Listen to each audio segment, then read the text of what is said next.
Do you spend hours each week creating Instagram content, but you're still not getting the sales and the wins that you see everyone and their mom sharing to their feed? It's really rough.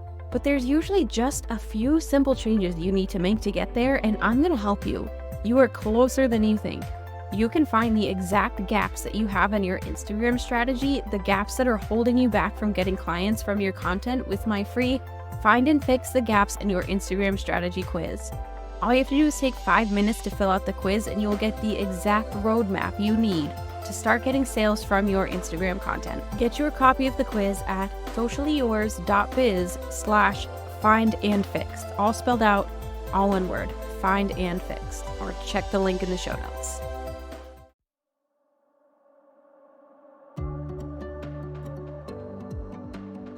Welcome to the Mompreneur Mastery Podcast, where we share actionable Instagram strategies that fit into a busy mom's schedule so that you can get more engagement, more leads, and more sales in less time so you can spend more quality time with your family. I'm Sydney O'Brien, an Instagram strategist who started my business with 3 kids under 5 and found a way to do it without sacrificing quality time with my family and only working 2 to 3 hours a day. I love helping other mom business owners find that seemingly impossible mom work-life balance instead of spending too much time creating content that isn't getting them the results they want. If you're an overwhelmed but very ambitious business owner and you want to strategize the heck out of your Instagram account so that you can save time and make more sales, you're in the right place.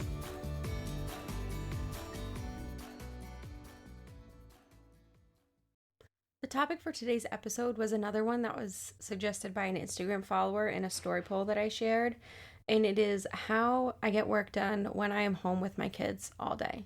And I think this is a great one to discuss, not only for the practicality of it, but also because it is just so important to me that I am not spending all my time working. I want my kids to see me work and work towards my goals, but I also don't think we're meant to just work for hours and hours each day just to go home, go to bed, rinse and repeat.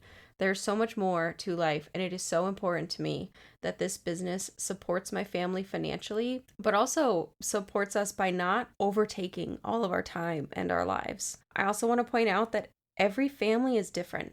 Everyone in your family has different needs, different circumstances, different abilities, different resources. I'm not going to pretend that everything I do will magically make your life easier, because there are things that just aren't going to work for you and your kids. But I'm going to share what has worked for us, and honestly, it's changed as we've moved, as my kids get older, as my business grows. It's always changing, and being able to adapt is kind of key here. But my hope is that there's something in this episode that will make it easier for you to have your own work-life mom balance. And just know that if you start any of these new things to help make your routine easier, it's going to take time before you really get settled in. So don't give up immediately. Give it a chance to actually work for you if you think it could. All right, so let's get into it. Just for some context, some background information, I am home with my kids all day. We are a homeschooling family. I have 3 kids. They are basically 3, 4, and 6. So they're still pretty young, not super independent. And I have some high needs kids. They need a lot from me, and we don't do a ton of screen time. Not that I'm super anti-screen time. I just know how it affects my kids, and I'm able to limit it when I can, so I do. But I also use it when I just need a break, and sometimes you have to if you're a mom that doesn't have a village or a ton of support. So I want to make clear I'm not judging if that's something you do. It's totally fine. I completely understand. I just know how it affects my kids, and I try not to do it unless I have to. But given that, and the fact that I'm in a new place where I don't have a ton of support, I really need my work to take as little time as possible so I can support my kids in the way that they need. Since we moved last year and my husband has a new position, he works a lot, a lot. He's home maybe a couple hours for 3 or 4 nights during the week for dinner and bedtime, and then a couple hours on the weekend. Other than that, he is gone working. So it is just me and the kids a lot of the time. And because of the high needs that I mentioned earlier, it's very hard for me to find babysitters. So, the strategies and tools I'm about to share are super necessary for us to function given our resources and abilities. Because I love working and have something just for myself, but it's also so incredibly important for me to be able to support my family in the way that they need. And something that helps me when I'm feeling overwhelmed or trying to take on too much is I have actually written down like a clear intention of how I want my business to integrate with my family's life. And it's in my desk. And whenever I'm feeling super overwhelmed, like there's too much on my plate, I can pull it out and revisit it and rework things in my routine to make sure my business is still aligned with that goal, my work is still aligned with that goal, and with my family's needs. Another key thing is adapting to change. In my family, my husband's in the military. We have moved 4 times in the past 5 years. There's these constant changing circumstances that have taught me one thing, that adaptability is your secret weapon. These different places, these different stages of childhood for your kids, stages of business for you, even different like seasons of the year. Things are going to change and there are going to be new challenges. And what helps is just embracing that change, adjusting for it, and trying to think of those challenges as opportunities. Whenever you know there's going to be a shift coming up in your schedule, in your lives, your kids' lives, take some time to yourself and brainstorm how you can adjust your routines and your work strategies to fit this new situation. So, an example would be for me, before we moved to Virginia, we lived in Nebraska. My kids were younger, my business was smaller, my husband was not working nearly as much. So, for me to be able to get work done, it was as simple as once a week. My husband would take care of dinner and bedtime with the kids by himself, and I would just go down to the local library and get a couple of hours of work in like the peace and quiet of this very small town library. And it was perfect. It worked out really well. And now we've moved, and that obviously doesn't work anymore. I don't get alone time ever. So we found new ways for me to be able to keep up with my work and also still meet my family's needs as a parent. And all of the duties and responsibilities that come with being the primary caregiver.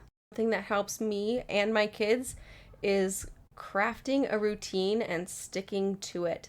Not being super strict, like down to the minute, but there's this sense of predictability, which may or may not be a line from the Full House theme song, but there's also these set expectations for certain things.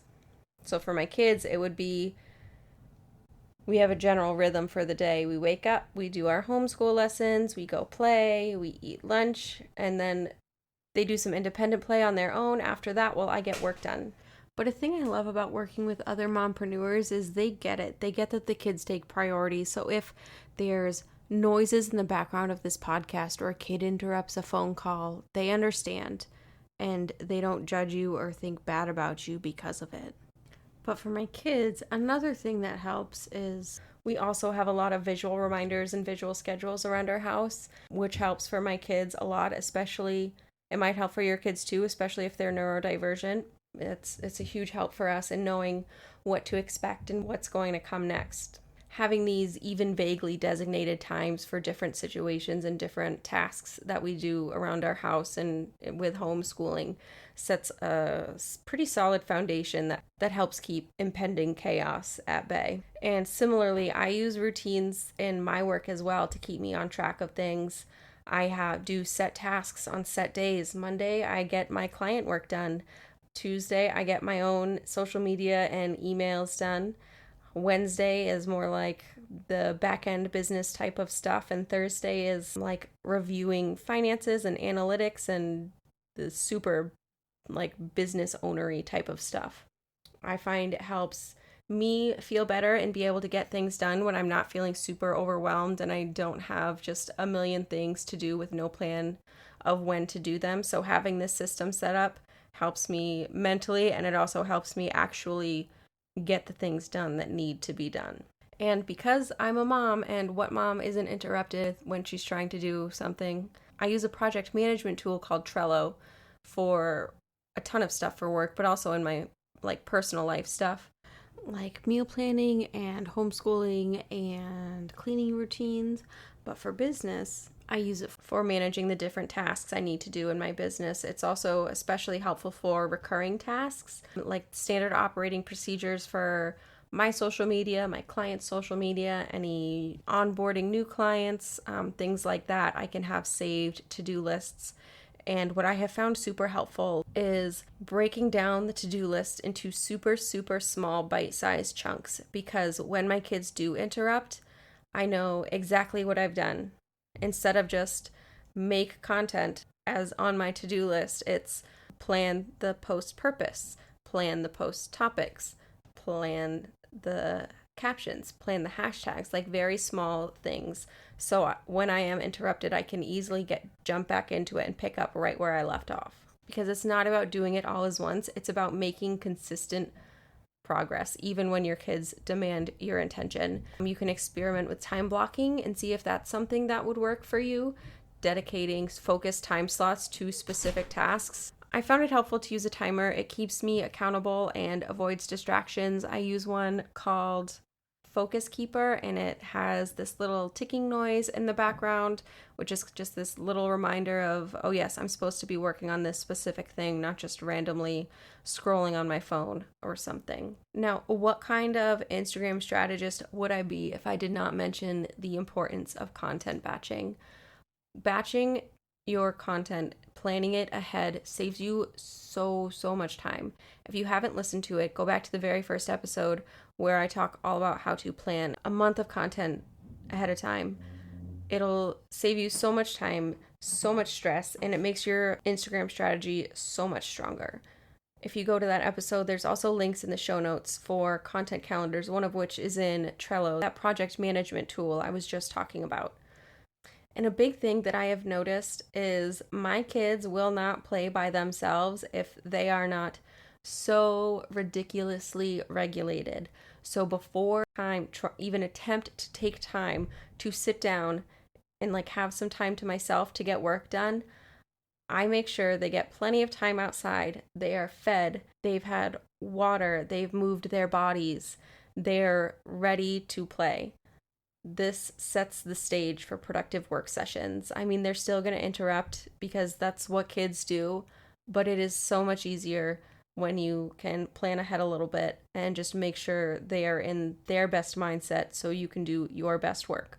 I've also found something that's helpful for us is to set out an activity or specific toys for them to play with. In my house, my office is right off of the playroom, which is very handy for me. I can still like keep an eye on them. But in the playroom, we have like a giant swing they can all fit on, like a saucer swing hanging from the ceiling. There's tons of toys and blocks and sensory table stuff, things to occupy them. Lots of open-ended activities because they hold their interest the longest. And we also, I'm not like an affiliate or this isn't an ad or sponsorship or anything. I just love it so much. We have Yodo players for the kids, which are audio players. You can buy cards that the kids can put into them and it'll tell stories. You can have podcasts on them. We found some that are like guided exercises, like stretching and yoga and things like that the kids like. There's guided drawing ones, which are really interesting. My kids love them. There's lots of interactive ones, which is a great like screen-free way to entertain them when they're by themselves. Highly recommend. So yeah, those are the things that have worked for me. And just to do a quick recap, it was having a routine for both yourself and your kids, making sure you stay on top of task management and have standard operating procedures for yourself to stay on top of things. Batch your content when you can and check out that first podcast episode for details. And make sure your kids are also set up for success so you can set your business up for success.